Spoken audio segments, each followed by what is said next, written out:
$10 penalty is removed, and then we propose that $50 administrative fee, plus we would pass through the county fee for each assessment. So if we look at all the fees, the ins and the outs and the changes, it is a reduction in the city revenue of about $15,000 annually. There's a huge gain in staff time. We're only going to spend about 10 to 15% of the current staff time we do on this process. And we certainly recognize there would be about that $170,000 delay in cash flow for the first year, but after that it'll catch up and it'll be normal. So this last slide is going to show you if you had a $100 water bill and you chose not to pay it and run through the whole process. So on the left, our current process, you would end up paying $220 because there is a $100 fee to reconnect your water once you have shut it off.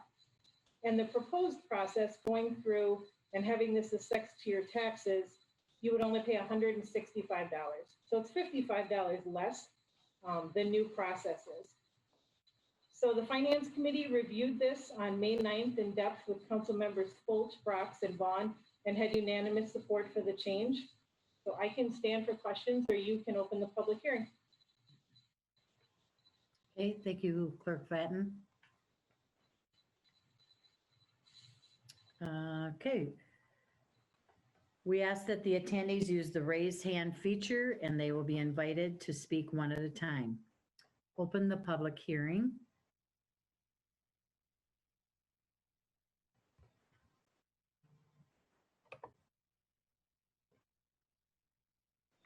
Don't see one. Any discussion, Council?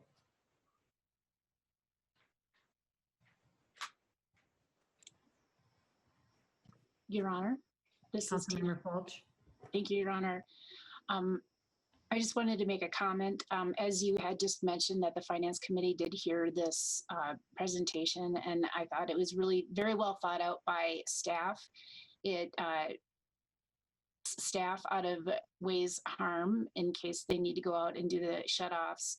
And I think that particularly since we're looking at the pandemic continuing on and unemployment rates being higher within our community, that this may be a very suitable time to, first of all, lower the fees, and then not to be harmful and impact our community members by shutting off their utilities in case they're unable to make payments. And so I just wanted to thank staff for putting together such a thoughtful presentation where it seems to me that it's a win-win for everyone all the way around.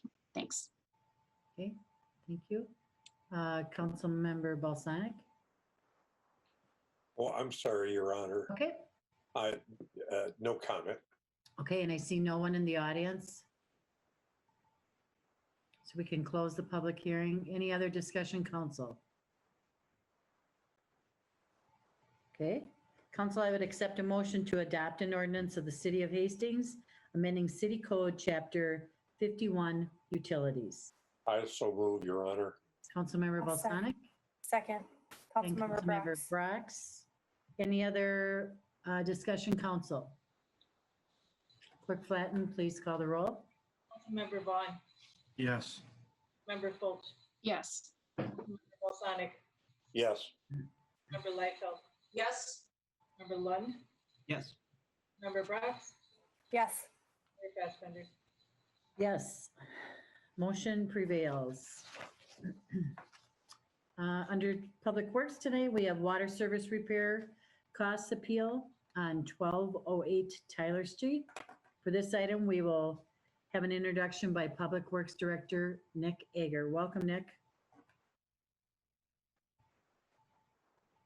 On mute there. Thanks, Mayor Fassbender and council members.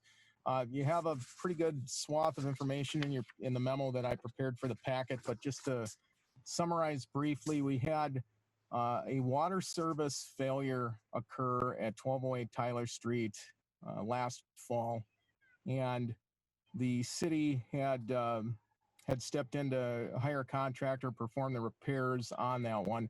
The prior history to this one was that we were doing some leak detection work a couple of years back and had some suspicions that there would be a leak or that there was a leak occurring in this area. However, in contacting the property owner at that time with our suspicion that the leak was on the service line, they elected to just let it be.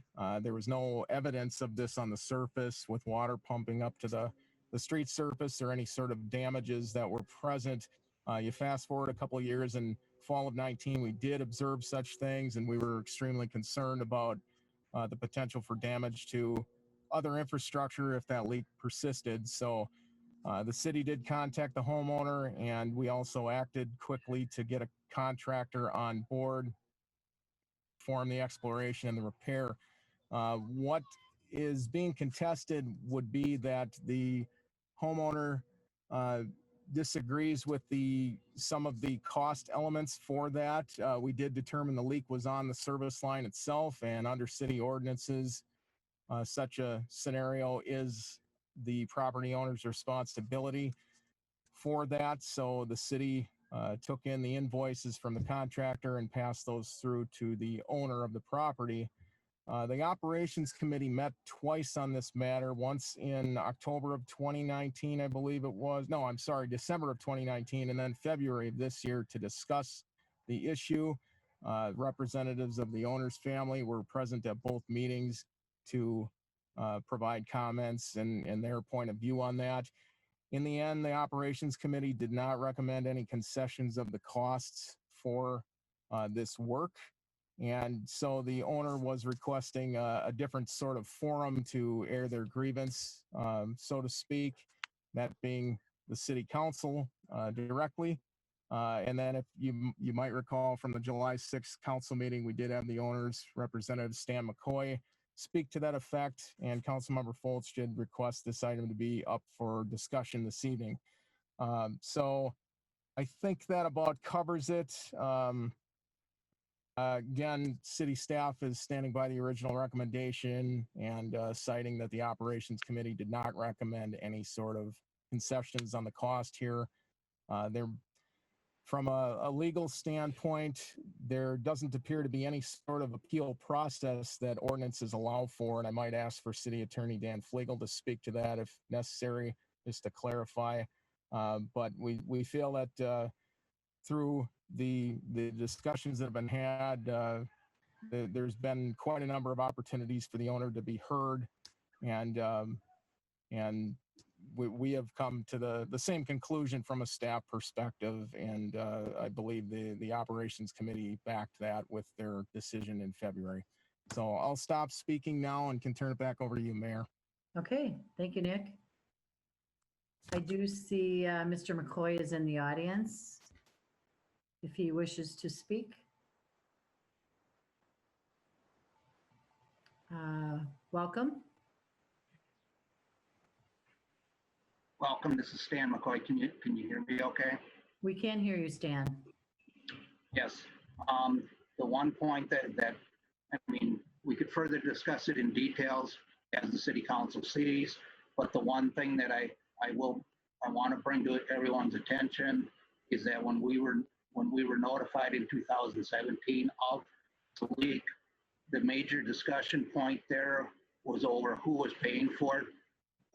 For the work, not the coordination of the work. It was our understanding that at that point in time that the city would be doing the work and we would be responsible for the payments. So at that point, we did not feel we had any control over when the work would be conducted. I don't think it's a fair statement to say that we did not act on the situation. So that's all I'm going to say for right now. Okay, sure. Thank you, Mr. McCoy. Nick? If I might have an opportunity, Mayor, to kind of rebuff that, what our staff had done in contacting the owner, and it was not Mr. McCoy who was on the line tonight, but his brother, Andy, what was stated to me by our staff was that they had made a comment, something to the effect of not pursuing any action on their own unless they were to witness water coming up to the surface.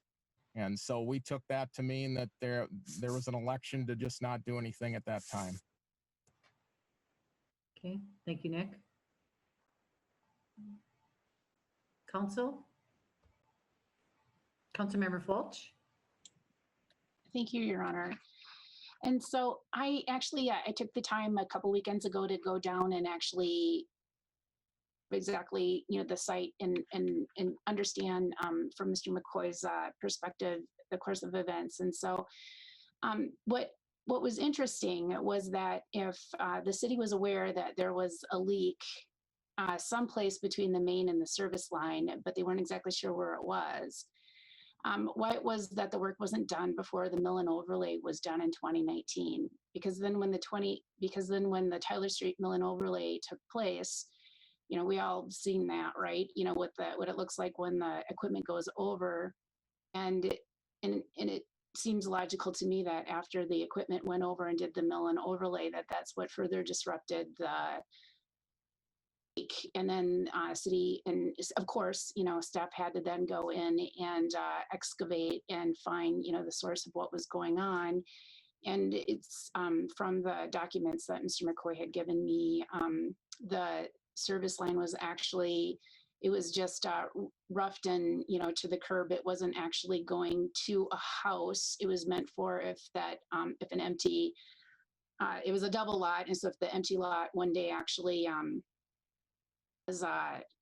house was actually built on it, then that would be the extension from the main line. And so the leak was actually detected just a foot or two off of the main. And so, so I guess my question is, if it wasn't known if it was the main leak or if it was the service line, since it was, obviously they can't pinpoint, within just a couple of inches from above, where the leak is. It behooves me to ask, why wasn't the investigatory work done before the mill and overlay project had commenced in 2019? So that's my question to Nick. And so I think that is really the basis of Mr. McCoy's request, is that if the work would have been done previously, then at the time that it kind of blew up, so to speak, where the water was visible, that the mill and overlay had already taken place. And I took a picture. It was very just, you could clearly see where the section of the roadway was up, and then new asphalt relayed, because it didn't match any longer. And so I'm imagining that that's not good for the roadway infrastructure to do that kind of thing. And so anywho, so I think that was Mr. McCoy's main concern, is why wasn't the work done prior to that, and then it wouldn't have been the extra overtime labor fees that were associated with with the work. And so I'm not sure what your standard procedures are before you do a mill and overlay here in Hastings, if you actually do that kind of leak detection follow-up work before you do a major roadway project. But I just thought it was a good question. And so I'm asking staff, is that usually standard? Or I guess I don't know what the standard procedures are around these things. Okay. Councilmember Lund. Oh, Nick, did you want to answer that? Sorry. Maybe I should. So we've been doing the leak detection work just for a couple of years. I think 2016, 2017 is when we started doing annual or biannual sweeps around the city to try to find evidence of those sorts of things occurring. And in this case, we did turn up something that was suspicious in the area. However, as I mentioned earlier, it didn't have any evidence on the surface presenting itself. But at the time, the evaluation did seem to have a tendency to favor a service line leak based on the analysis that the testing company had done. And so that's why we shared and reported it with the homeowner at the time, giving them the choice as to whether to pursue it or not. And I guess what we'll say is that if we would have pursued making a remedy for that, they were aware of whatever was found, if it was on the main line or on the service line, that would make the distinction as to whether it was the city's responsibility versus homeowners, regardless of the party that actually ended up performing the work. So we looked at it as, well, there was some notification and some opportunity to take that on back in 2017 with the original look that was taken and the suspicions that there were. And if the homeowner would have taken it on at that time and found, well, no, it's the main line that's causing the leak, then the city would have gladly covered that expense and made it whole and taken those bills. But no work was done, as it turns out, and we come to 2019. I will say, I think that there, from now on, if we have some of these sorts of suspicions in documentation, we certainly can go back and take another look.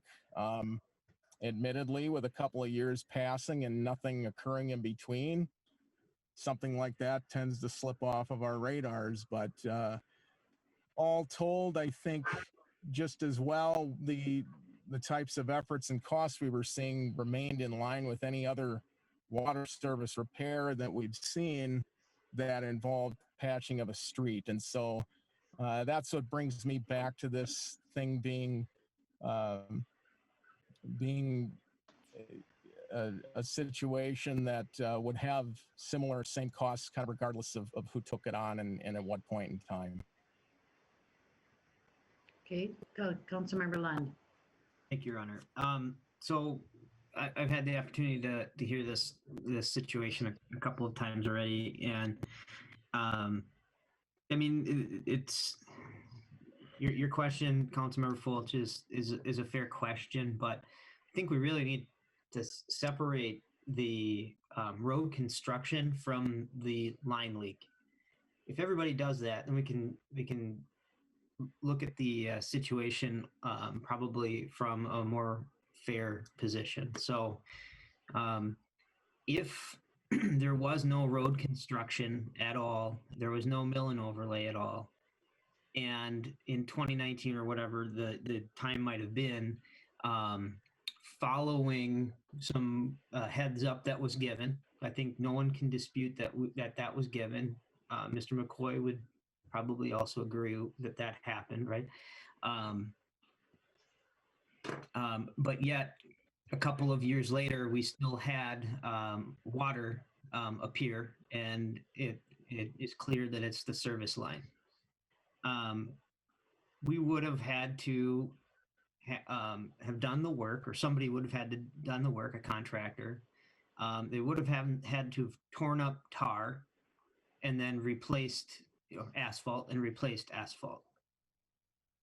So the fact that it was not done when the asphalt was already up, that's more opportunistic, but not necessarily what they would have had to have dealt with 2 years ago, 1 year ago, or even a couple of weeks before the road construction happened, right?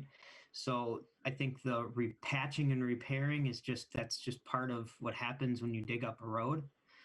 It's too bad for the aesthetics and maybe even the structure of the road long term that it wasn't done at the same time. Totally agree with you on that. But I think that's not necessarily part of the repair itself. It's more of a coincidence that we were putting new tar on top. So that's one thing. But then also, if we take a step back and we disconnect the two activities, you're not going to run into a situation where the contractor has to do overtime on that repair. And so are the repair costs in line with what it should be? I don't know. It seems like that's what staff believes, and so I'll support that. But the overtime, I could understand that being something that probably doesn't need to fall on this particular resident's burden, I guess. So that's where I would ask that we look at this, is look at it if there was no road construction at all, would overtime be realistic of a charge? Thank you, Councilmember Lund. Councilmember Balsanic? Thank you, Your Honor. Some questions here for Nick. So when you did your investigation, you said that you had found a leak. You presumed that there was a leak, right? And that was in 2016? Councilmember, it was 2017. Yes, there was a presumption that there was a leak and suspicion that it was on the service line based on the professional opinion of the leak detection folks that we had doing that. Okay, which kind of answers my second question then, because earlier you said you weren't sure if it was on the main or if it was on the service line. This is important to me. At that time, were you definitively able to distinguish if it was on the service line or the main line? Councilmember, there isn't a way to do that but to do the excavation and witness it when you're down at that level of the pipe. And so this analysis is done based on acoustics. There's listening devices, if you will, that these testing companies use, and based on their experience and what they've seen over time, the sound tone from that evaluation is closely matching that of a service line leak. But there is no way to confirm it without going through and digging up the road to see, is that the point at which it's coming out of the pipe, or is it coming from the main and making a similar sound? Well, that's why I say it's critical to me, because, okay, there's a leak detected. You think it is, but it's on the service line, but there's no way of telling until you start to do the digging. I guess I'm surprised that the city didn't start doing the digging at that point, when it could have been, jeopardy to the city to be losing water and having a washout, down below, which can be pretty bad. I mean, I witnessed one over on Pleasant this winter when a line broke, and that was quite a major repair, and developed into a sinkhole on Pleasant. Fortunately, nobody ended up in the thing. The hole was created, I guess, basically in the middle of the night. I am concerned that with the detection of a leak, that the city didn't take charge and excavate and find out who was going to be responsible for it. If the excavation occurred, and as you said, if it was on the service line, then the cost would be put upon the property owner. If it was on the main line, it would be the cost of the city to do the repair. One way or the other, it had to be repaired, right?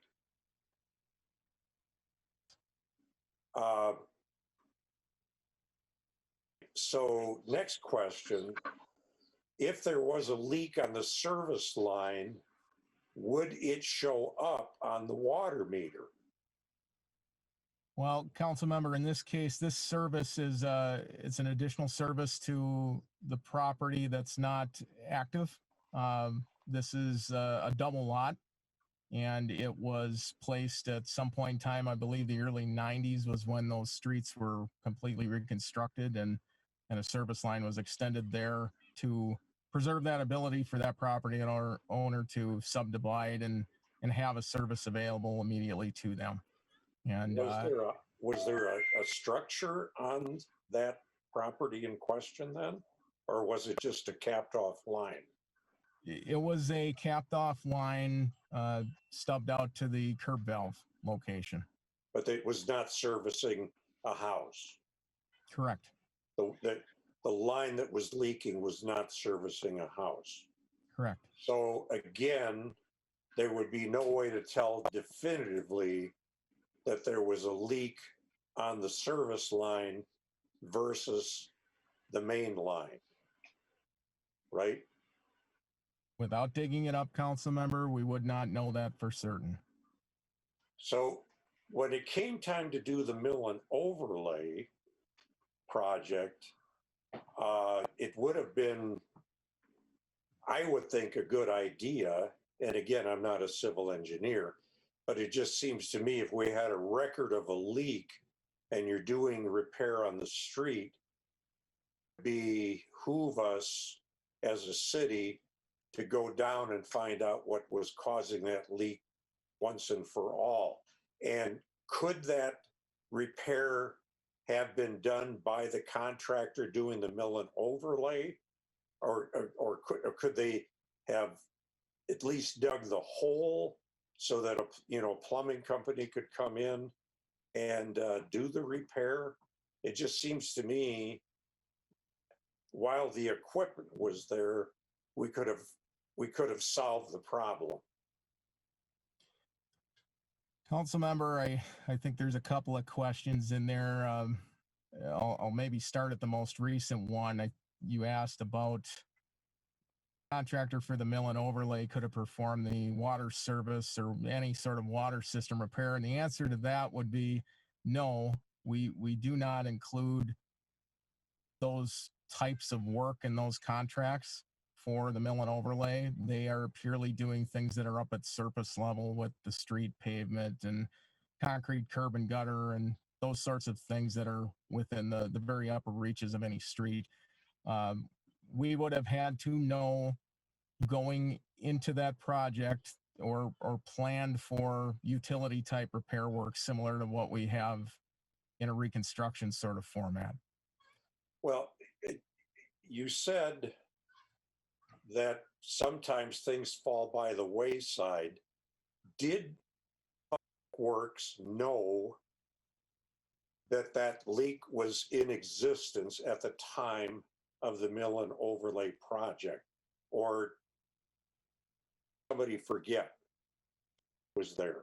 I can fully admit that this one slipped off the radar in terms of doing a follow-up protection survey ahead of the mill and overlay. Again, that's not something that we had been incorporating into our routines, and a couple of years had passed, so I can concede that point without any question. And that's something we'll certainly do from now on. I do maintain the position that to what Councilmember Lunn has articulated, if we did an excavated repair at any point in time other than right during the 2, 3, 4 weeks that the mill and overlay was occurring, that results and the costs would have been similar to what we ended up with anyhow. And I'm not going to sit here and split hairs over, the amount of asphalt and so forth. But you're giving me a little clearer perspective on this.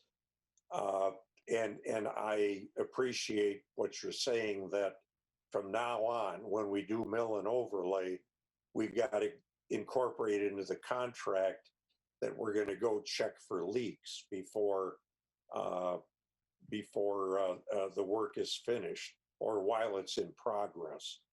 I think is a very wise decision. It is indeed unfortunate, the detection, which was discovered 2 years prior, not on the front desk when this contract was let out, so that an investigation could happen. I have another question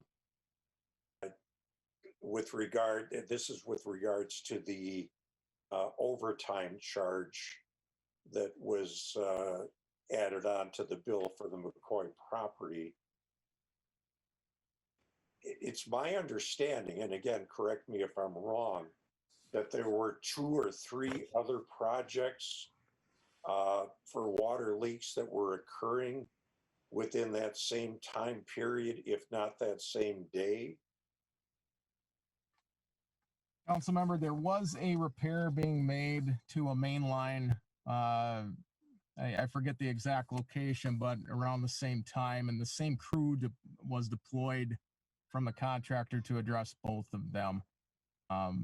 However, I will note that we do not have absolute control of their arrival day or time. They can tell us a range, and when they arrive to begin the work, that's what we get. Yes, we've all waited at home for the plumber. I I know what you mean, but I guess I find it unfair that if this is the same company doing two repairs, the McCoy property was charged the overtime, and from what I gather, the first property that was worked on was not charged any overtime. The council member, the first site that they addressed was a city main line, and we knew that for a fact that was the case. And so in terms of prioritizing, knowing that had greater potential for larger amounts of damage, a larger pipe and so forth, that's what was directed to them to address first. Well, it just, I have a concern about charging the McCoy family overtime when the company was working on two projects. It just seems like the city should have borne some of it. I mean, the clock was ticking. I understand that. And then city project is done. Now they're going to work on the private property problem, and now they're into overtime, so they're going to charge overtime. I kind of question that billing approach. Thank you, Councilmember Balsanic. Councilmember Vaughn. Thank you, Your Honor. Sat through this twice with Councilmember Lund, and I think I think we could almost wrap it up here. Is I think staff did the right thing in 2017. We got to put some ownership on the owners too. They knew about it in 2017 or whatever it was. When we get the mill and overlay, we got to remember that's just this, as Nick said, it's the top surface. It's not digging down underneath. Water is going to seek its own level. It's going to come up where it needs to. So you can't say it was here, it was there, or where was it? Right now, I see us too close to each other. We're on the main line and we're on the service line. I recommend when we're all done with this that we revisit that maybe it's 10 feet off the main line that we start saying the city's responsible for. And then after that, it goes a different way. Again, same rules that we're going to have to dig it up and try to find it. But I've used these companies in my day job, and it's hard for them, as Nick was saying, was ultrasound. They're trying to figure out where it's at and is it off a main line or not. And ultimately, our ordinance is saying the homeowner has the bill coming their way. Ready to support what Councilmember Balsanic saying about adding leak detection into mill and overlay. I don't think we need to put this expense on residents with raising up the cost of doing more mill and overlay projects. I think that we need to do, and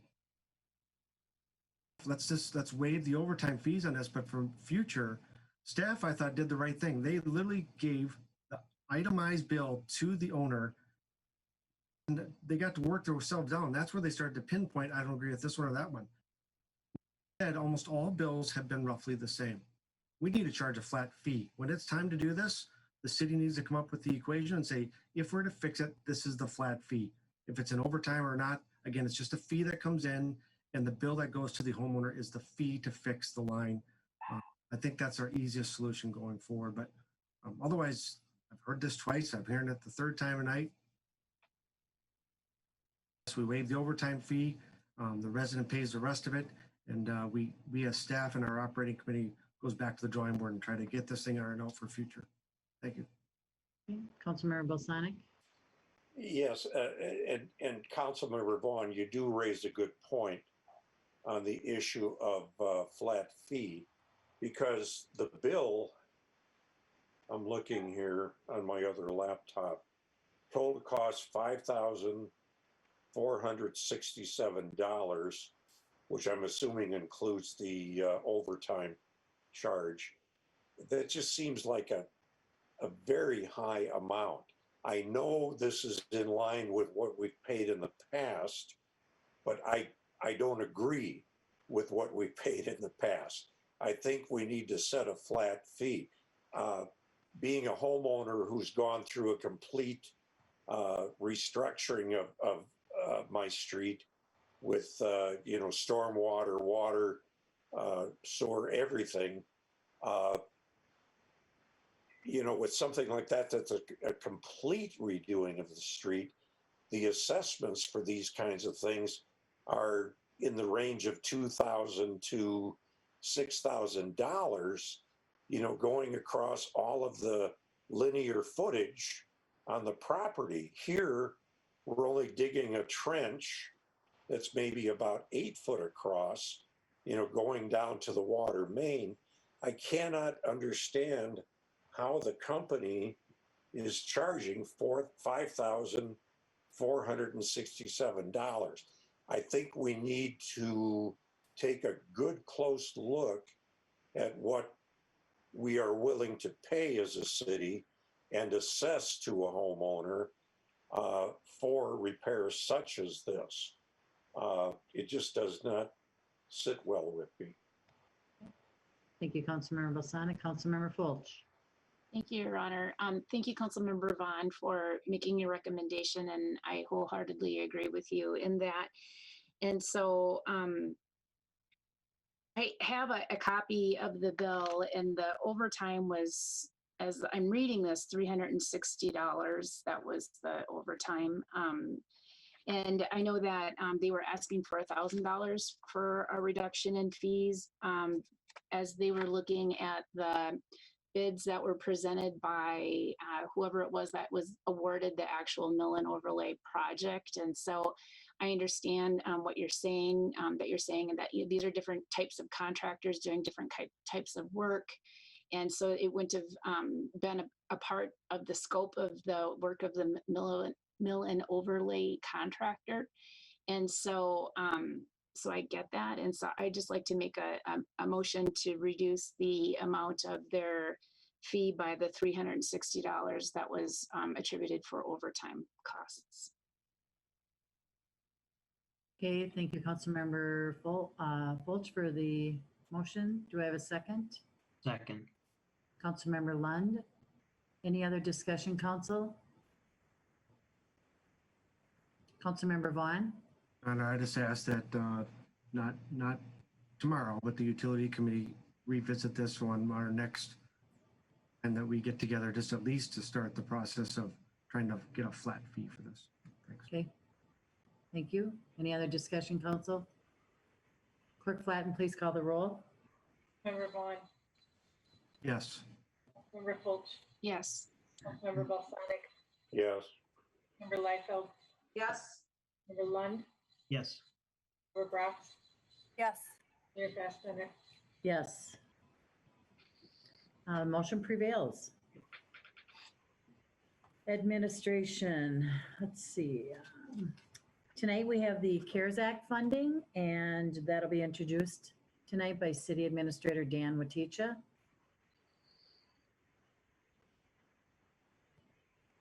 One moment. Councilmember Balsanic, do you want to unmute, or do you want to mute, please? Gladly. Thank you.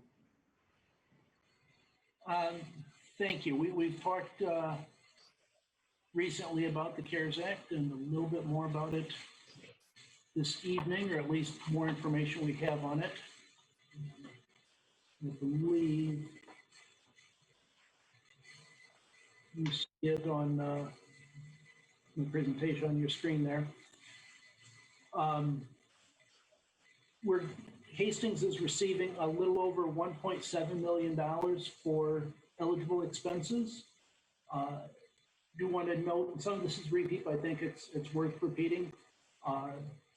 There is a certification process and reporting with the state. Very importantly, we will have an additional piece to our financial audit next spring, specifically looking at this. No double dipping with any other grant funds that we might be receiving for the same purchases. Related to that financial audit, if any of the money is misspent, we will have to repay it. So I want to make sure that we're diligent at following the requirements of it, which I'll get to in a second. And the other key message to that is, particularly because this is uncharted territory, it's not an existing grant program. It's a lot of dollars. The guidance from the federal and at the state levels is changed several times and come about frequently. So just very important that we document not just how the money gets spent, not here's a receipt that paid this bill, but the thought process, the decision-making process. How did we as a council or department heads or staff make decisions to use this money and make those purchases? There are 3 eligibility criteria. One is that it has to be a necessary expenditure specific to the public health emergency, the COVID response, whether it's directly response or an indirect piece, but related to that public health emergency. The second criteria is that it has to have been unbudgeted or that it's substantially different from what had been budgeted. So we might have budgeted for staff to be working, but we did not expect it to be in response to this pandemic. So their hours were, and that budget was redirected to this response. And then the third piece is that it has to, the purchase has to occur, the expense occurred between March 1st and November 15th of this year. It must meet all 3 of those criteria. We've discussed essentially 4 broad areas that might be considered for using the CARES funds. One being city finances, covering expenses and payroll that the city's incurred, make sure that the city is kept whole. The second is potentially some building upgrades, which I'll note in a minute, but a matter of making sure we have a healthier environment for our employees and the public in our city-owned buildings. It can be used for assistance to businesses that were impacted by the COVID. So if they were interrupted, if they had to close, it allows some ability to assist there. It also has some ability to assist individuals that might have been impacted by the COVID if they lost their job or income, some assistance to help them either directly or through some sort of nonprofit partnership. Briefly on each of those 4 areas, city finances have identified to date, and these are not listing everything, it's hitting a few of the highlights, identified to date about $440,000 of expenses that includes non-safety payroll, some technology and communications improvements that we put in place for remote work or even being able to do Zoom meetings, purchases of personal protective equipment, PPE. We also did about $170,000 in HART grants and another 25,000 or so on, actually probably closer to 50,000 in business assistance programs. So those are costs that we have the receipts and can identify. There are also some costs that are pending. A transport ventilator for the ambulance service, some shelving and lockers that'll help the EMS employees changing their response, a safer way to assist with responding to calls, as well as some shelving to be able to store PPE and other equipment that we've needed for this pandemic. Also a disinfecting cleaning machine really for the arena, high contact, high public use area. With some identified costs, about $25,000. The real piece, and this is where the discussion gets a lot broader here with the rest of the talk about how to use the CARES money. We have some unidentified costs. We know that there are safety-related payroll, police and EMS in particular. For all of our employees, whether safety or non-safety, we need to do some projections through the November 15th deadline, not just what have we incurred to date, but what's forthcoming. There's some communications and audiovisual equipment that would assist the police fully outfit their mobile command, which would be placed at a,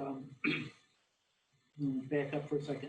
Separately, the county health department and the school district have a contractual arrangement that if or when there is the ability to do mass public inoculations, vaccinations, it will be done at school property with the city through the police department providing traffic assistance and such. And anticipate, it's even shown on the map, here's where the police department's mobile command would be placed during that activity. Although it's needed, it's workable in a pinch. It certainly would be much more workable if they had fully functioning communications and AV equipment. Similar, the fire department EMS have had to make modifications to their staff training during this social distancing environment, and doing some AV equipment would assist them. Other unidentified costs is if there's a surge in cases, see a major uptick. Do not know what those total, but I would not be surprised if city finances, and a lot of those unexpected costs, we're working on getting the data to estimate what those will be, particularly those projections through November 15th. But estimate that in total, I wouldn't be surprised if this adds up to $1 million. So it's a big hit out of that 1.7 million if it's just covering city costs. Other major topic, building upgrades. We do have some preliminary estimates for putting UV lighting into the air handling units. Putting similar preliminary estimates for putting touchless fixtures into restrooms. Unfortunately, neither of those are complete estimates. It's a couple of the buildings, but not all of the buildings. So still waiting on the rest of the details there. A couple of smaller projects, putting tempered glass at the front customer service counter rather than just the temporary plexiglass partitions. And with the much more frequent use of the community room, it's a larger meeting room and allows us to spread out and have some social distancing, get a dozen people into an in-person meeting. That room has one electrical outlet.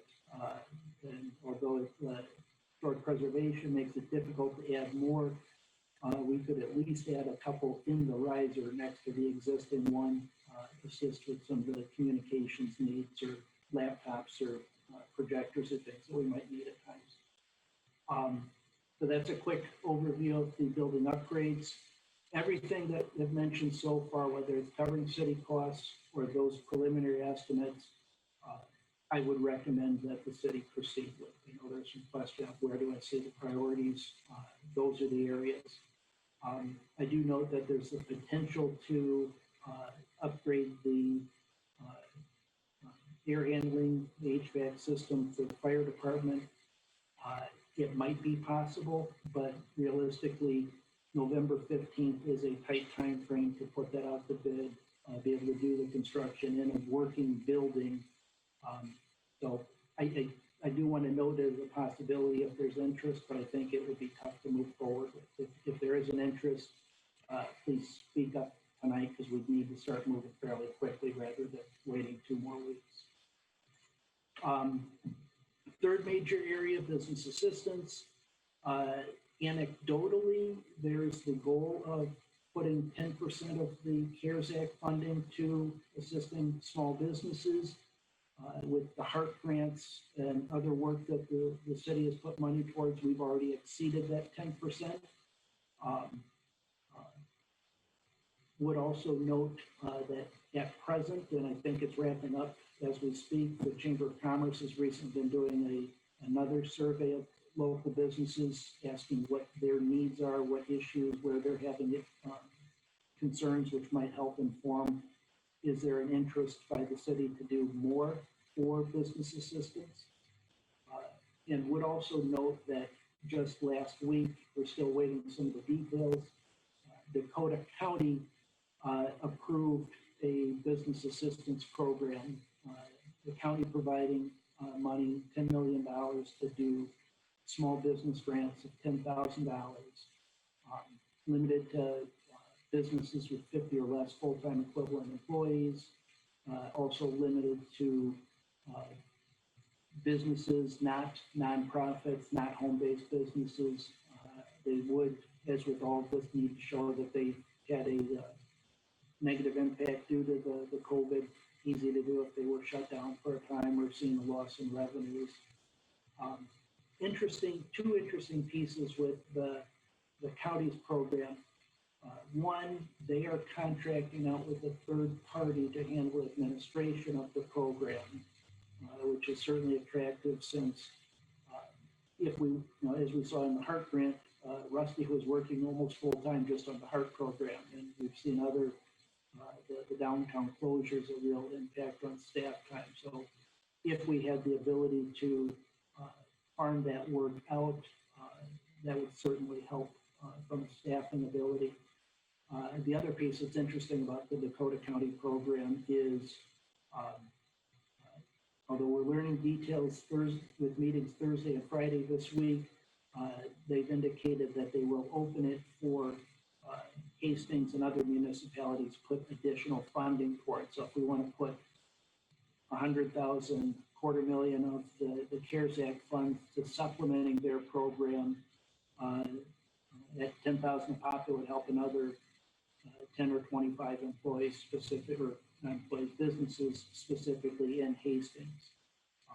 We're not stuck to having to do that one, but from an administrative staffing standpoint, it certainly would be efficient to work with another existing program rather than inventing our own.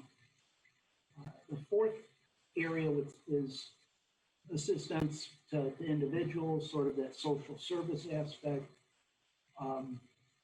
Do want to note that there are some legal questions about that.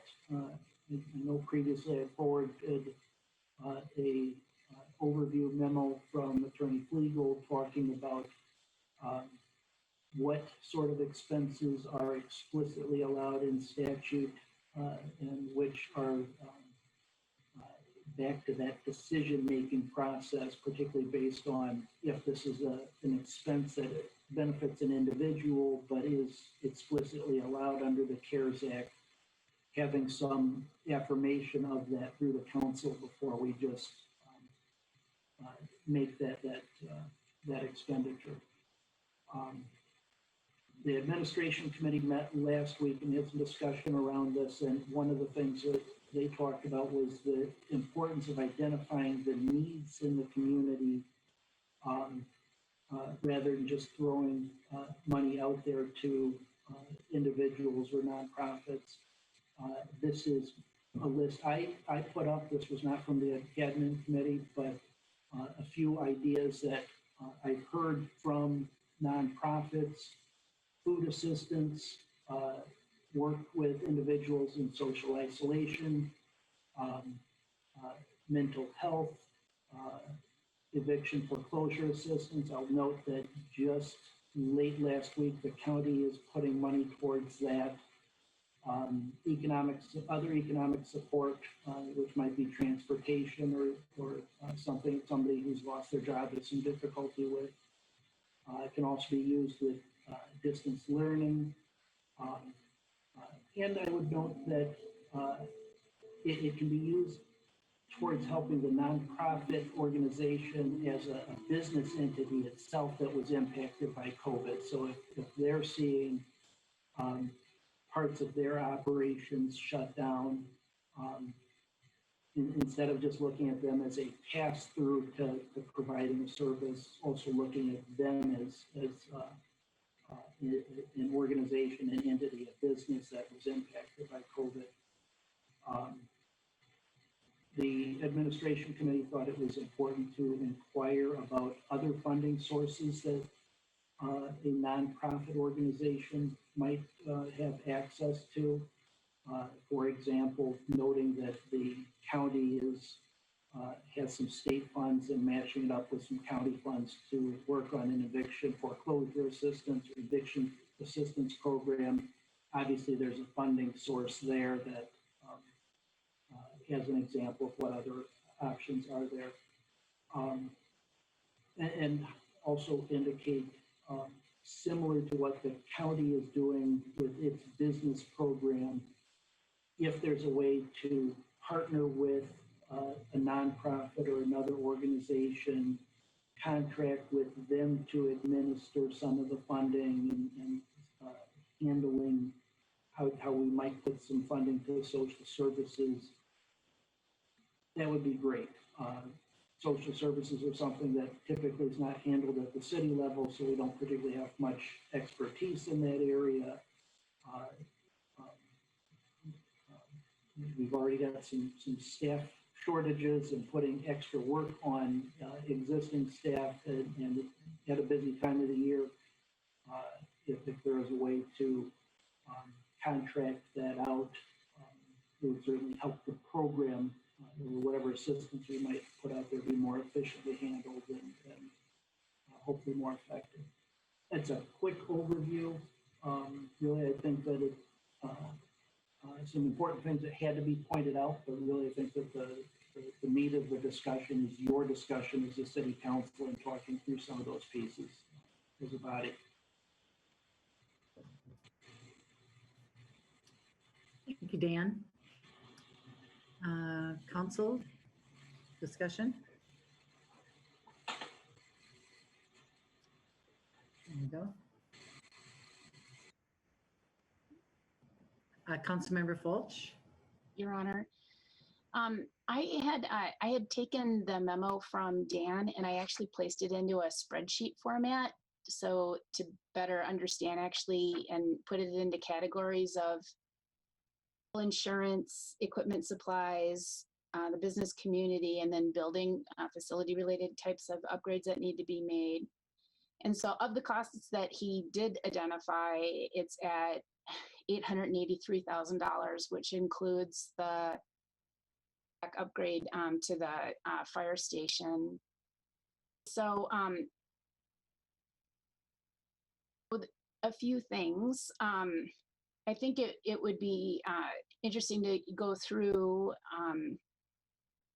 category and maybe talk about some of these things as to whether or not they're valid or not. As for instance, the station HVAC system that Dan had specifically called out and asked us to deliberate. If the value of the project is $350,000, if you have the bid package ready to go by Saturday or before Saturday and you're able to advertise for it by Saturday, it has to go out for 20 days for formal bid. And then so it comes in sometime mid-August. So the first opportunity that you'd actually have to do the award would be September 7th. And that's if you have all your ducks in order. Otherwise, it's September 21st where the council would actually be able to approve the contract. And that only gives you about days or so to be able to have the HVAC system put in place. And so I would be very skeptical for at the end of the summer to be able to fit into the construction season. And so, I agree that I don't think that be something that you'd be able to achieve within the time frame. And it's a considerable amount of money. And so if you're looking for us to make a decision about that tonight to pull the trigger on it, I think that that is something that the group should discuss. And I'm not sure if Nick is still on the line or, but I don't know. I'm just throwing that one out there to begin with because you called it out. So it's like, wow, that's a tight time frame to get it done before November 15th. I wouldn't hold my breath on that one. If I just answer a couple quick pieces. Nick Egger is no longer on the meeting. The other, completely agree on the tight timeline. The other piece that makes it a bit extra tight is talking with the contractor. It's probably, if things go well, no rain days, about a 2-week project to do start to finish. But it also means that during that time, you don't have heating or air conditioning in the fire station. So it probably means trying to find a window in October when it's temperate enough that you can deal without having a furnace or an air conditioner and hoping it fits in. It's a tough project to fit in the window. It might be something that, one reason that he presented though is there are needs there, and it might be something that the city and the taxpayers are finding a need to replace in the next couple of years anyways. So.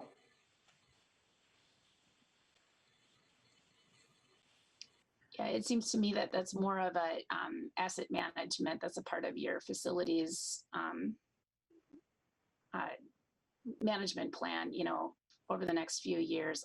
I know that we talked about this last year, that the city staff were supposed to be working on an asset management plan, and it seems like that might be a better fit just with the time constraints. And like I said, unless you know of a contractor who can say definitively that they can fit that in their schedule during that time frame, it seems like a lot of money to earmark and just like cross your fingers and hope that you could actually spend the money in time. Otherwise we lose it.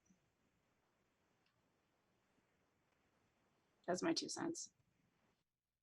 Okay. Any other comments, council? Direction?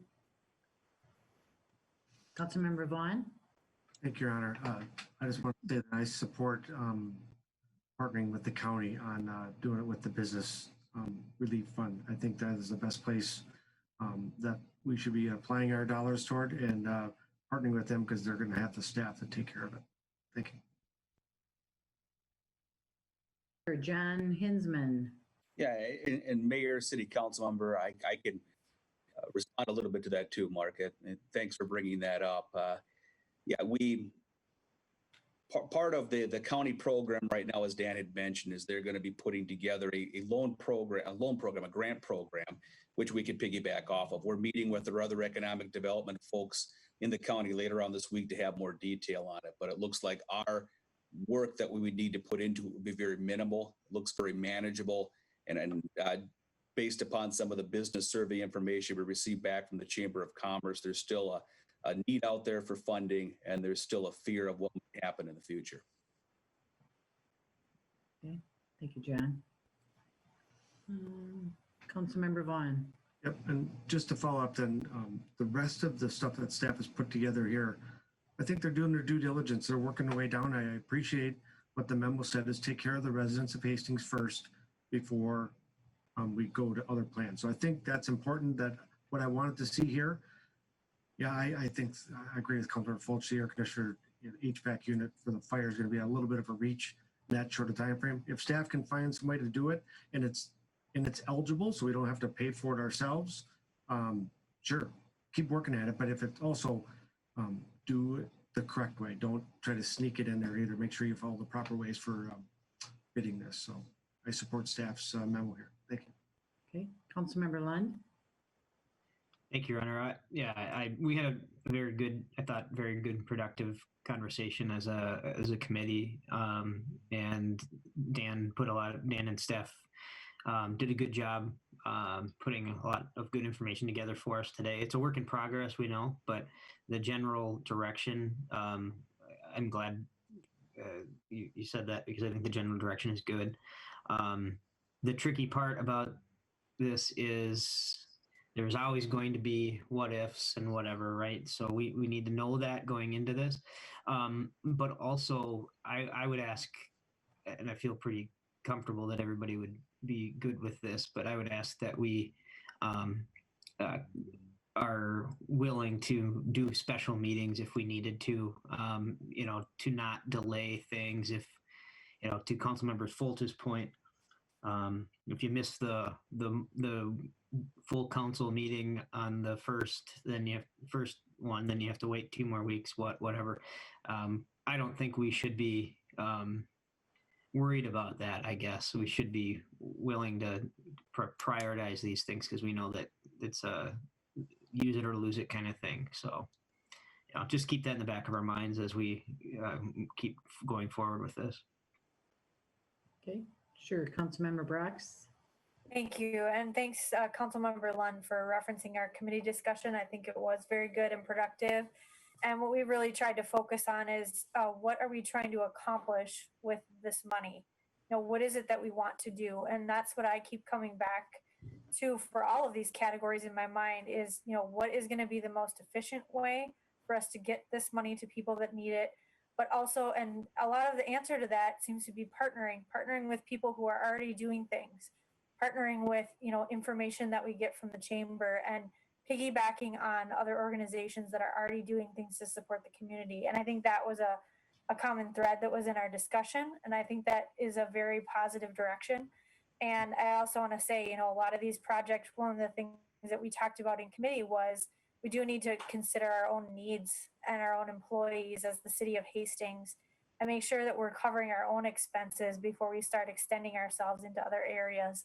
And that, I've heard a lot of good feedback from surrounding communities that Hastings is ahead in the business area. Like, we've done a lot of things already. That doesn't mean that we can't do more.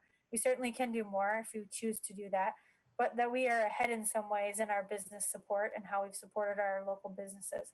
So I think we have a lot of reasons to be proud. And I think that Dan has put together a thoughtful list. And I think a lot of those priorities show that we're taking care of our needs at City Hall and trying to reduce the overall tax burden for our citizens. And we're also considering the organizations in the community that we want to stay, that we want them to be here, and we want them to feel supported in the future. So I support the direction of the memo of staff and also all the efforts that have already been made and the future efforts that will be made to help to support the community through this very weird time. Okay, thank you, Councilmember Brox. Councilmember Fulch. Oh, thank you, Roger. I was just putting my hair behind my ear there, but thanks for calling on me. So I had a couple of questions from Dan, and I'll share this with you. I shared it with Councilmember Brox and Liefeld already, just because I don't want to send it to the whole group because then I know that we get into the meeting law problems and such. But it would be, I have a couple of questions on some of these. Like, for instance, you had indicated in your memo for unemployment insurance payments, $12,000. And so I wasn't sure if that was even allowable because that's like, and I wasn't sure what context that was in. And so could you explain that a little bit? Unemployment payments are explicitly allowed in the CARES Act guidance. So I don't think there's the question there. It's related to, I think it's because the CARES Act at the federal level is very broad and covering lots of different types of entities. So if we were a private entity, a private business that had additional expenses, which I take that back. I don't know if it's the right way to say it. Anyway, instead of going down that path, it is explicitly allowed in the CARES Act guidance. In this case, most of this is expenses that the city has had because we did not open the aquatic center. So employees that we had last year were unable to get jobs this year and eligible to apply for unemployment. And because the city is the public sector is in a reimbursement process with the unemployment insurance, second quarter, we had a $12,000 bill to pay for those unemployment benefits for former employees that were out of work because we did not have an aquatic center this summer. Really? Expect that there will be similar third quarter and maybe part of the fourth quarter estimates too. But that's an actual figure for second quarter unemployment, which is an allowed expense. I didn't know that seasonal employees were eligible for unemployment insurance. The other, just to weigh in, the other piece is staff being overwhelmed and lots of people out of work. It's difficult to question anything because the state doesn't have the staff to process and basically is approving. I want to say every unemployment claim, but the state is not extremely responsive on any that we see that might be questionable. But yes, the seasonal employees are eligible. Okay. And then you had a couple of audio-visual equipment requests for fire EMS training room and then the police mobile command. And so are you upgrading the existing AV that's then in these facilities, or are you saying, because the fire EMS training room, is that not, I mean, if it's a training room, it obviously has AV equipment in it already. And so could you just speak to that a little bit? Because it was a pending item that you didn't put a dollar figure, and depending what it is, that could be a really big number or it could just be a little number.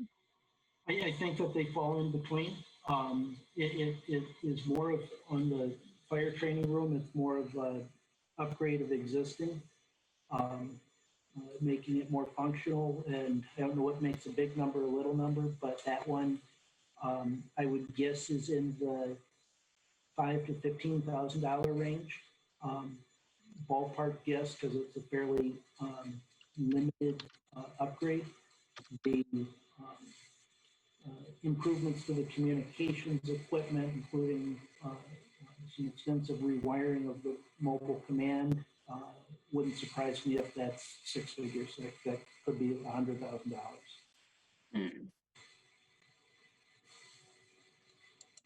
Okay.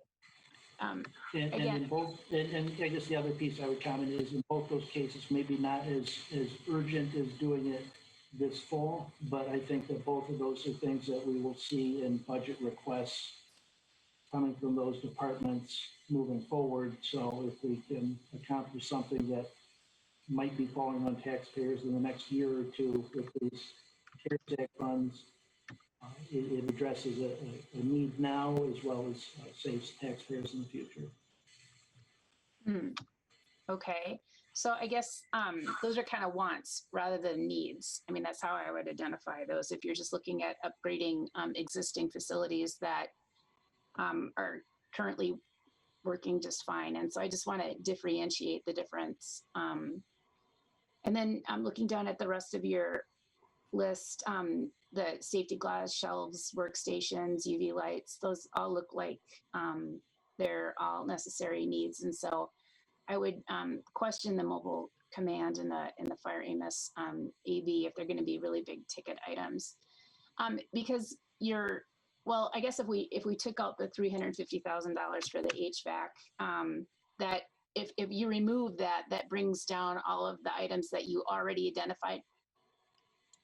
Okay, if I put $15,000 into for the fire EMS training room, and that's $100,000 seems like a lot of money, so I'm not going to put that in there. But you're currently at $500,000 if you don't do that fire HVAC upgrade, and so we have 1.7. And so so to go piggyback a little bit more on what Councilmember Brox and Lund were alluding to about how we were having a conversation about identifying what are some of the other community needs. We did receive proposals from the Hastings Family Service. They were asking for $40,000. The YMCA has been working extensively to provide meals to people who are out of work. There was $30,000 just associated with that request. I reached out to the school district, our new Bob McDowell, the new superintendent. He had said that he had asked if the city council would earmark $300,000 of our funds, the 1.7 for the school district, as those of us who are parents are paying close attention to what's going on with the schools, and we're awaiting. I had a long conversation yesterday with Kelsey Waits, who is the school board chair. And so what she shared with me is that they won't know until June 27th, the direction that the governor is going to provide. They're looking at 3 scenarios where it's, they could be full open, they could be partially open, where it's like schooling at home and then maybe being in the classroom, and then having, full at home. And so when Bob had asked for us to set aside the $300,000, it's because depending on what the scenario is that they are going to enact, really has a lot of impact onto what their need is going to be. As a, for instance, he had said that if they were to pay for a device for each grade of the elementary schools, each grade cost $100,000. That's a need. If they have to bring in 1 extra school bus, it was an additional $50,000 to social distance kids on the bus. If they need to bring in 1 more teacher to reduce class sizes, it was $75,000. And so, as we can imagine, that those numbers like super mushroom really quickly, and they had only been appropriated $350,000. That's what they had received from the CARES Act, and that was actually for 2 school years. So it's only $175,000 each year, which is, you can imagine that doesn't even come close to being able to cover the expenses that they're going to be looking at. And so, so Kelsey had said that they would love the opportunity to come to our one of our August meetings so that they can provide more of the detail. Like I said, they won't know until June 27th what the governor is going to provide. And so if at a minimum, if they could come to our first council member and council meeting in August to tell us about what some of the impacts that they're looking at and the dire, they're really in quite a dire situation. And so anyhow, as I look at the $1.7 million as it was provided to us, obviously to cover city needs, but really more collectively, how is it that we support our community as a whole? And so we, Councilmember Brox and Lund and I, we talked about values of trying to have some fairness and balance with the funds through the community. And so I think that is probably a value that we all have, and for us to be thoughtful about how it is that we use this money, and so that's why I bring up, okay, do we really need $100,000 for the mobile command unit, and is that really necessary right now for to use this money for, or the $350,000 for the fire station HVAC system that's at its end of its natural life expectancy?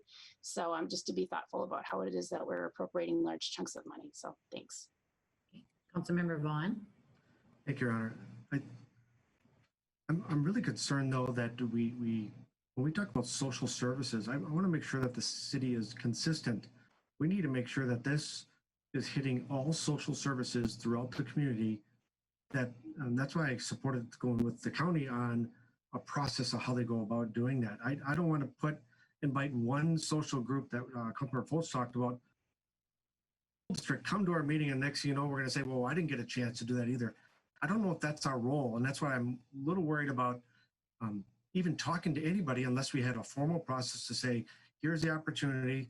We think we have we got to make sure our needs are covered first, and then we'll talk to the rest of the community. Maybe it's a United Way approach or somewhere that they have a board that does this throughout the community. I don't know if I, as a city, want to be involved in picking and choosing who it goes to throughout the community. So that's my only concern, is that we're not making sure this is equally offered to all people out there in the social service area. Thank you. Thank you, Councilmember Vaughn. Councilmember Lund. Thank you, Your Honor. Councilmember Vaughn, we did go into that fairly extensively. The committee left it off as order of the cadence was first and foremost, what are the costs that the city has already experienced that were not expected? What do we forecast to experience between now and November that could qualify and that we could get in by then and whatnot? So that we have a starting point. It's very hard to just say, let's just set aside $300,000 or whatever the number is, and that's what we've got for this type of activity. And then, because what you're going to do is you're just going to use that money up, and it's not necessarily doing as much as it could if we just prioritized instead. So maybe I'm not being very clear, but my point is, city first. What do we know we spent? What do we expect to spend? And that's what Dan did. So I don't think there's anything wrong with the list that Dan put out there. It sparks this type of conversation, right? So we can say maybe this one doesn't make the cut or whatever, but I think it's a good starting point so we can understand what, I guess I wouldn't look at it as 1.7 million. I would look at it as whatever the city portion is, which is taxpayer money, take that off. And then that's actually what the grant money is that we should be talking about going forward, right? It makes it easier. And then to your point too, the outside, like the county or United Way or some sort of group that's better suited to work through an application process, or understand need, network.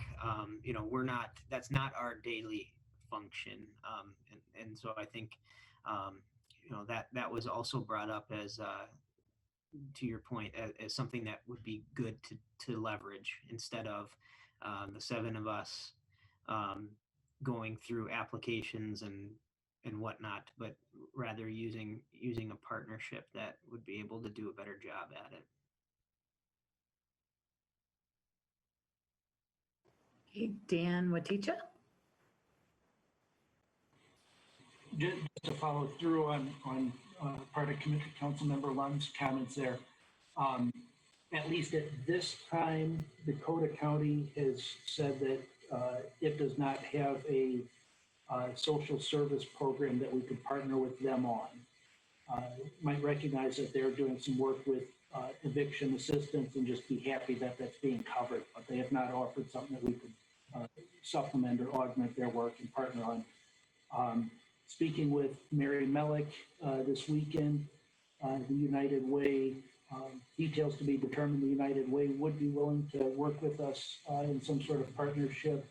And speaking with the YMCA over the weekend or maybe last Friday, it sounds like they also would be willing to work in some sort of partnership type piece with us and be able to contract out some of that staff time to make something happen if we're looking at doing some assistance out into the nonprofit community.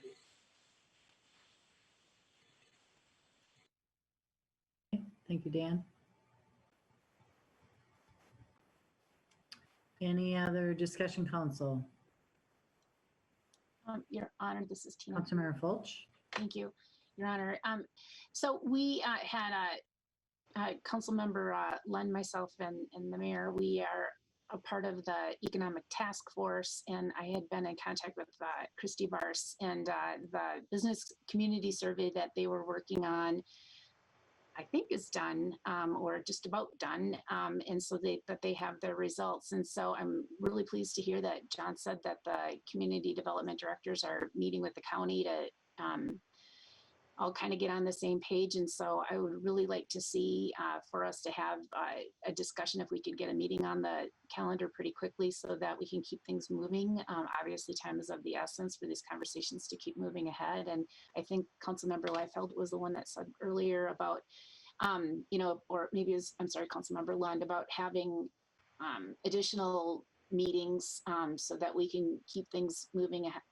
Just to keep things moving ahead and along so that we're not losing out on opportunities, because to put together the criteria. As a, for instance, if we did some kind of opening up to the nonprofits, like we did with the heart grants, where, okay, well, what are your needs? And then we'll do an evaluation and figure it out from there.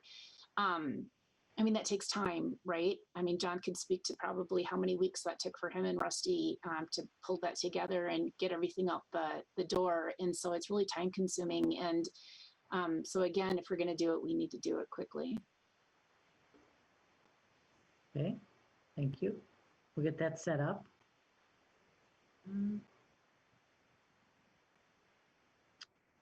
Okay, Dan, I think you're doing the right thing, and we've all appreciate your time and everyone's time putting in the efforts.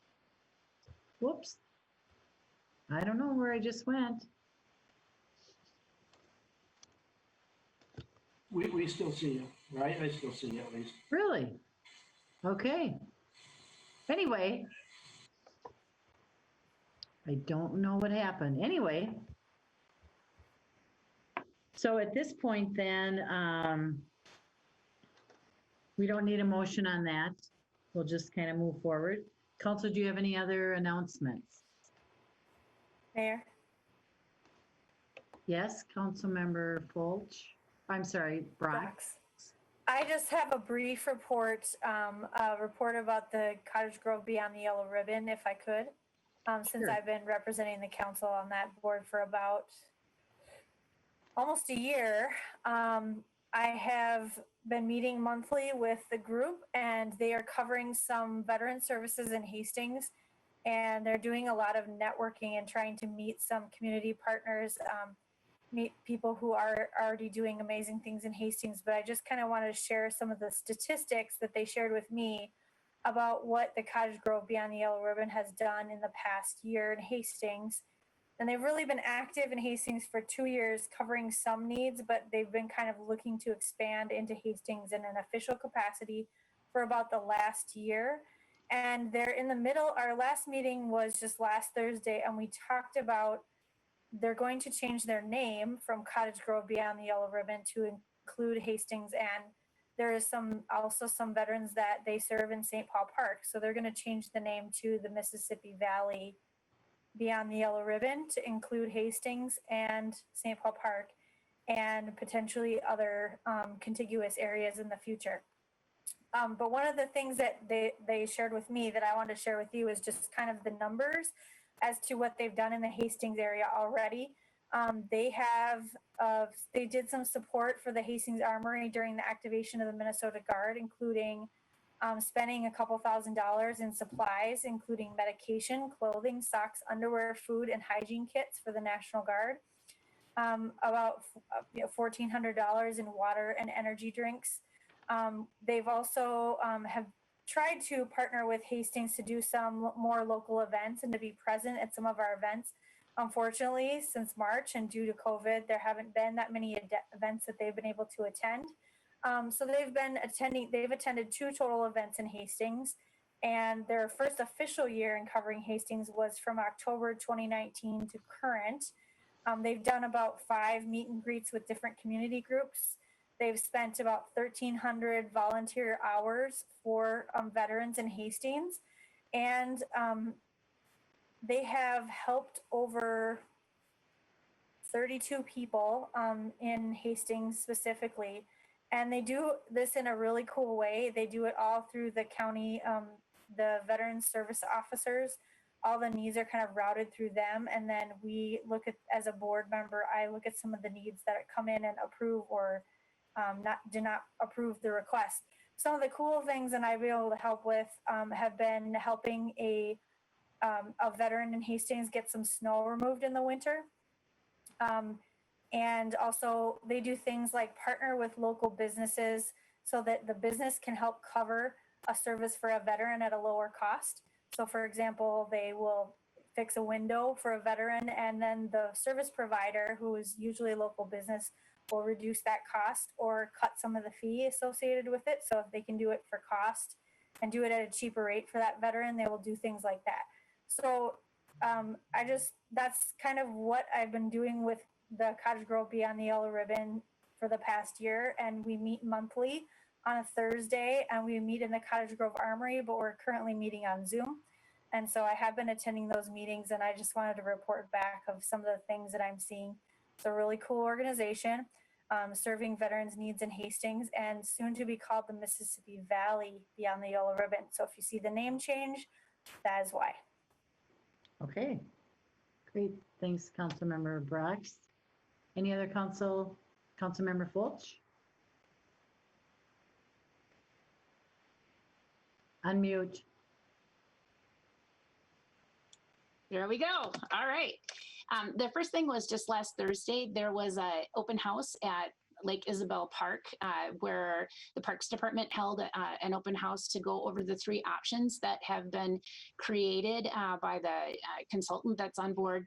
And it gave an opportunity for the neighbors, literally the neighbors across the street, all walked over. It was great. I'm guessing there was at least 20 to 30 neighbors, that I at one point touched base with, if not more, to get that feedback. And so I posted on my Facebook page, pictures of each of the options. But when I went to look at the Lake Isabel Master Plan website that's off of our Hastings website, I didn't see those on there quite yet. And so I know that the residents of the Cowtown area would love to see those if they can be posted. I'm not sure what the next steps are with that, but people were really excited to see what the plans were, looking to incorporate the Lake Isabel more than it is currently, and to put some of the focus there. So it was all good stuff, really, really nice options.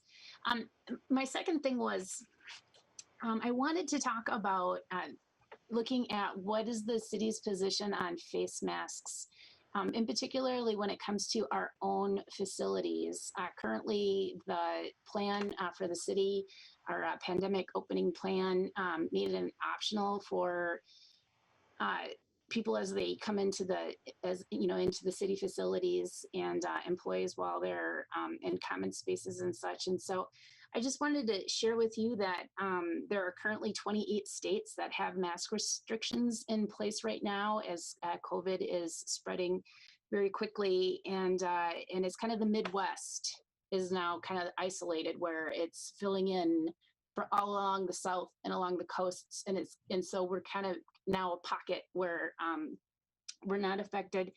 I went to a Dakota County facility today and noticed that masks were required there, and then I looked on their website, and so it is a requirement that you wear a mask in any of the Dakota County facilities.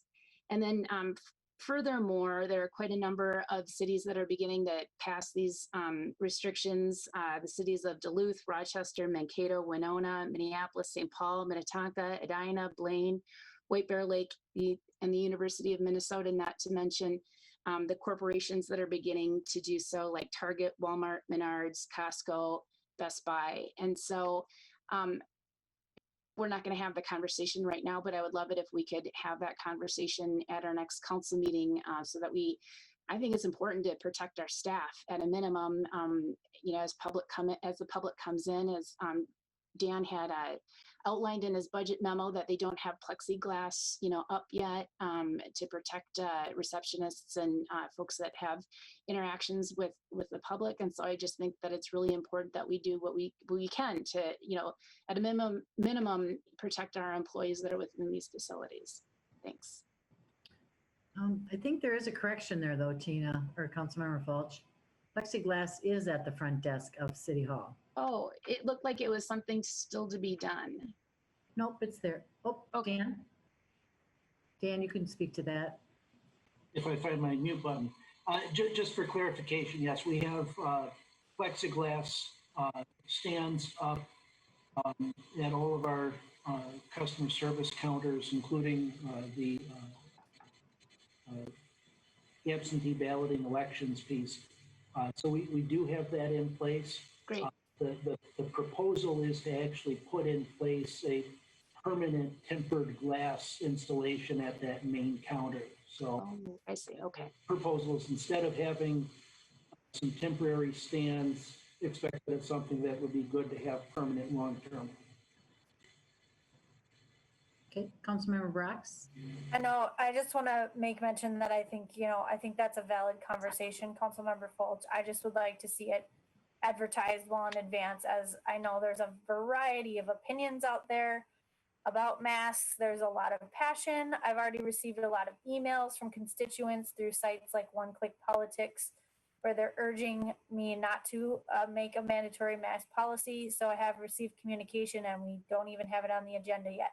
So I think it will be a hot issue, and I just want to make sure we put it on the agenda with proper notification so the public can participate and comment as necessary. Great. Thank you, Councilmember Brox. Any other announcements? Okay, I have a few. We have several upcoming Levy Park activities. All have limited attendance of 250 people and social distancing requirements. All are free and open to the public. Music in the Park, supported by Ruth and George Doffing Charitable Fund, Bavarian Muskemeisters on Thursday, July 23rd at 7 p.m., performing traditional Germanic music, including folk, polka, and waltz. Movie in the Park, sponsored by Ardent Mills. Toy Story is the movie. Toy Story 4 on Friday, July 24th at 7:15 p.m. Branchline Church will host family-friendly games and activities an hour before the show. Please bring a non-perishable food donation for Hastings Family Service. Performance in the Park, Ragamella South Indian Dance Experience, Music and Culture of India on Tuesday, July 28th at 6 p.m. Party in the Park. July is National Parks and Recreational Month. Celebrate with an interactive trivia show, live music, activities, and food trucks. Sassy Lassie Trivia, 5:30 to 6:30. Nathan Greiner and Band, 6:30 to 8. Sure Artists, 5:30 to 8. Fun Zone Games, 6:30 to 8. And Carpenter Nature Center booth, 5:30 to 8. There's a meeting Tuesday, July 21st with Public Safety Committee of City Council, and that is at 5:30. 7 p.m. on Tuesday, July 21st is Heritage Preservation Commission. Monday, July 13th is Planning Commission. Monday, July 27th is Planning Commission. Monday, August 3rd already, the City Council will have a workshop. We're having a workshop on diversity, inclusion, and equity. And this is something that needs to be, I think, noted too, that in the past, the city and we have partnered financially and physically with the Diversity, Inclusion, and Equity Program, which that has now morphed into Thrive Hastings. So we're continuing to educate ourselves, and I think we all look forward to this August 3rd workshop to help us to learn better what our needs are within our community. Then after that, we have a regular City Council meeting at 7 p.m. Tuesday, August 4th at 8 a.m. is Financial Committee of City Council. If there are no other announcements, I'd look for a motion to adjourn. Councilmember Brox and Councilmember Juan. Any other discussion, Council? Clerk Flatten, please call the roll. Member Vaughn, Yes. Member Fulch, Yes. Member Balsanic, Yes. Member Liefeld, Yes. Member Lund, Yes. Councilmember Brox, Yes. Mayor Fassbender. Yes. Motion prevails. We are adjourned. Thank you all. Thanks. Have a good night.